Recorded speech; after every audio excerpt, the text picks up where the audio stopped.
Chapter 17. Sri Sadguru said, "Within a short time, Yamunacharya, the most illustrious Vaishnava, left for the transcendental realm, leaving behind all other Vaishnavas. Ramanuja, grief stricken at the demise of Yamunacharya, was consoled by the Vaishnava Mahapurna. Mahapurna, the disciple of Yamunacharya, initiated Sri Ramanuja into Pancha Samskara. Ramanuja thereby experienced immense joy. He accommodated Mahapurna in his house and was serving him with all reverence. But Ramanuja's wife insulted him. She expressed her aversion in many ways to Mahapurna's wife and offended the great Bhagavadottama Kanchipurna as well. Sri Ramanuja was saddened to find his wife so small minded and so attached to her parents' home. The life of the householder is considered to be the best of all ashramas, but if the grihastha's life hinders cultivation of Hari Bhakti, then it's simply of no use. In such cases, it's better to take sannyasa. When the members of the family are favorably disposed, one should happily engage in Hari Bhajan along with them. When the wife, children, and others are neither favorable nor unfavorable for devotional service, one should engage in the service of the Lord, ignoring them, and carry on Hari Bhajan. When the wife and the children are unfavorably disposed, one should give them up and live as a renunciant. The firmly detached Mahatma Sri Ramanuja accepted this precept of Bhagavad Dharma and took to the sublime life of a sannyasi. He renounced his wife and was opposed to Vishnu Bhakti and who had offended the Vaishnavas. He renounced his wife who was opposed to Vishnu Bhakti and who had offended the Vaishnavas. Developing total detachment, he became a saint. He who is very much attached to his wife and is indifferent to devotion to Lord Vishnu is most unfortunate and is no better than a worm in the gutter. Sri Ramanuja initiated Sri Vatsa Chinha Kuresha. Sri Ramanuja initiated Sri Vatsa Chinha Kuresha and the Mahatma Dasharathi Mudaliyandan into Vaishnavism. Yadava Prakasha also took Sri Ramanuja's association and was transformed into true Vaishnava. In the midst of thousands of followers, Sri Ramanuja was lustrous like the moon among the galaxies. Sri Ramanuja, the repository of complexion, realized that the outcasts, the non-Brahmins, and the women too have a claim to develop devotion to Lord Vishnu. Hence, without any discrimination, he preached the sacred Ashtakshara, the eight-lettered mantra, Ashtakshara, eight-lettered mantra to all and initiated everyone into Pancha Samskara.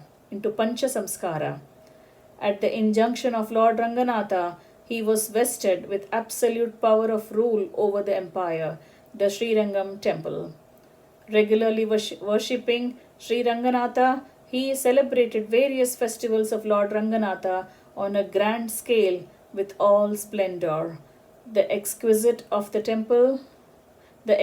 of the temple became jealous of him, and hence he administered poison to Sri Ramanuja. Sri Bhagavan saved Ramanuja just as he had earlier rescued Prahalada. Later, the Yatiraja started on a victorious tour of the land, vanquishing scholars in discussions and philosophical debates. Thus, he effortlessly subdued the pride of the heretics. He arranged for the performance of puja in all Vishnu temples by the Sri Vaishnavas only. He brought into practice the Pancharatra Shastra, the code of conduct of temple rituals, and thus preserved it when it was under criticism by the heretics. Thus spreading the glory of the Vaishnava Dharma everywhere he countered the full-blown evil propensities of Kali. Captivated by his enchanting personality, all those fortunate people became devout Vaishnavas just having his darshan once. Ramanuja influenced a wrestler named Dhanurdasa with his spiritual potency and directed him towards the lotus-eyed Lord Ranganatha. Sri Ramanuja propagated the eternal truth that Lord Vishnu is the absolute being, and he advocated that complete surrender is the simplest path to reach the Lord. His stream of thought spread in all directions, and everyone, including all the kings, surrendered to him. He posted his noble disciples like Kuradi Raja, Kuratalwar, who was as powerful as himself in different places to safeguard Vishnu Dharma. Like the sun, Ramanuja dispelled the darkness that had engulfed the world brought on by the vices of Kali. Noticing the magnitude of compassion possessed by Sri Ramanuja, Bhagavan Sri Hari, the eternal benefactor of the Bhaktas, bestowed on him absolute authority to regulate the functioning of Sri Vaikunta. The Yatiraja, the repository of mercy, was free to bless even animals, birds, sinners, and the lowborn with a place in the divine abode. The Yatiraja called out for the foolish ones who were indifferent to Lord Keshava, and by his grace blessed them all with fortune of reaching Vaikunta. Sri Yatiraja took refuge at the feet of Lord Vishnu out of compassion for the people who had fallen into the unfathomable ocean of samsara and were suffering. Induced by the desire to take all the people to Sri Vaikunta, immediately the most compassionate Sri Ramanuja prayed to Lord Keshava again and again. One will never be able to pay back his debt to this compassionate seer, Sri Ramanuja, even in a crore of births on this earth. The moment one utters, I bow to you, Sri Ramanuja, the overlord of Sri Vaikunta, Lord Vishnu gets immensely pleased and gives himself away to him.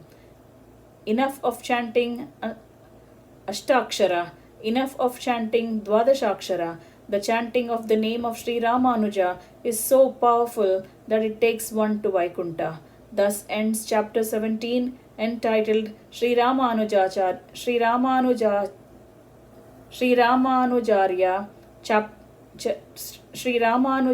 Charitam 3 of Book 2 of Sri Vaishnava Samhita of Shri Krishna Premi Swamigal.